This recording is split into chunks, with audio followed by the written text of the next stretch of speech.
Previously on our story, the grand halls of Zabul were alive with feasts and whispers. Rostam, the mighty warrior, had returned, unaware that shadows lurked behind golden veils. Queen Rudabeh, wise and striking, observed the court's dangerous games while Soraya, the mysterious seductress, wove a spell of desire and deception around the kingdom's mightiest men. And above all, an assassin moved unseen, his dagger thirsting for blood.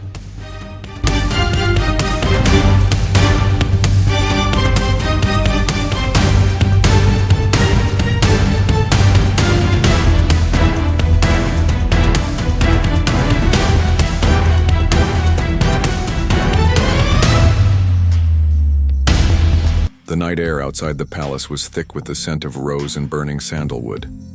The city of Zabul slept under a full moon, but within the marble corridors of the royal palace, the true game had just begun. Rostam stood shirtless in the bathhouse, his muscular form gleaming under the golden lanterns. He ran a hand through his wet, dark hair, sighing as the warm water eased the tension in his shoulders. A light ripple disturbed the surface of the pool. He turned sharply. Someone was watching. A soft laugh echoed through the chamber. Soraya.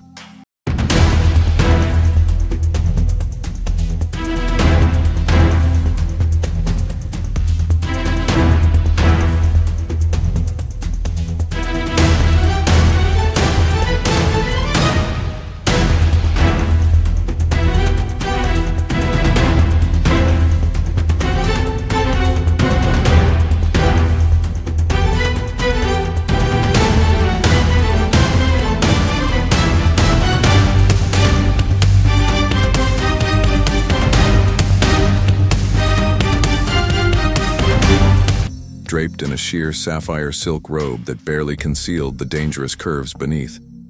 Soraya leaned against the archway, her emerald eyes playful, yet unreadable. "I did not know the great Rostam feared being watched," she teased, stepping closer. Rostam smirked but kept his gaze steady. Soraya was more dangerous than a battlefield full of enemies. "A man should always be wary," he said, grabbing a towel and stepping out of the water, towering over her. "Especially when the most beautiful woman in the palace moves like a shadow." She tilted her head, lips curling into a knowing smile. "Beauty can be deceiving, Rostam.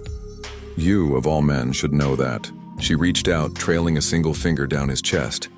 His pulse quickened, but not out of desire. Soraya was testing him. Why?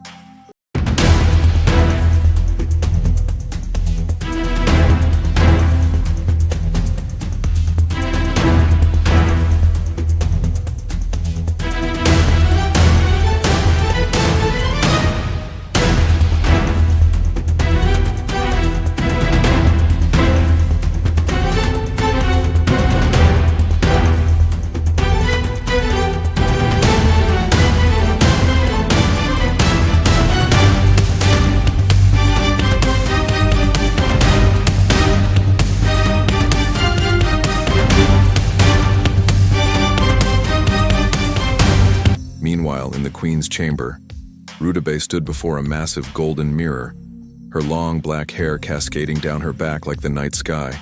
Her emerald eyes, sharp as ever, reflected not just her beauty but her power. Behind her, a shadow stirred. A man knelt, hidden by the folds of her silk curtains. His voice was barely above a whisper. "My queen, the assassin moves tonight." Rudabeh did not flinch. She had ruled long enough to know that the most dangerous threats never shouted. They whispered. "Who is the target?" she asked. A pause. Then, "Rostam." For the first time, a flicker of surprise crossed Rudabeh's face. Someone wanted her greatest warrior dead. But who? The assassin strikes across the palace. In the darkness of the halls, a shadow moved swiftly. The assassin, dressed in black, reached into his robe, fingers tightening around a curved dagger coated in poison. He knew the target, he knew the timing, and he knew there would be no second chance. His sharp eyes locked onto Rostam's chamber. Door! The warrior was inside, vulnerable. Then, a noise behind him. Before he could turn, a hand gripped his wrist, twisting it violently. A flash of steel, a blade against his throat, Esfandiar. The golden armored prince had been watching all along. He tightened his grip, whispering coldly in the assassin's ear. You should have run when you had the chance. The cliffhanger. At that very moment, Soraya leaned closer to Rostam in the bathhouse, her breath warm against his neck. Tell me, mighty warrior, she murmured. If you had to choose between desire or survival, which would you pick? Before he could answer, a sudden scream pierced the night. Rostam grabbed his sword. Soraya smiled. To be continued.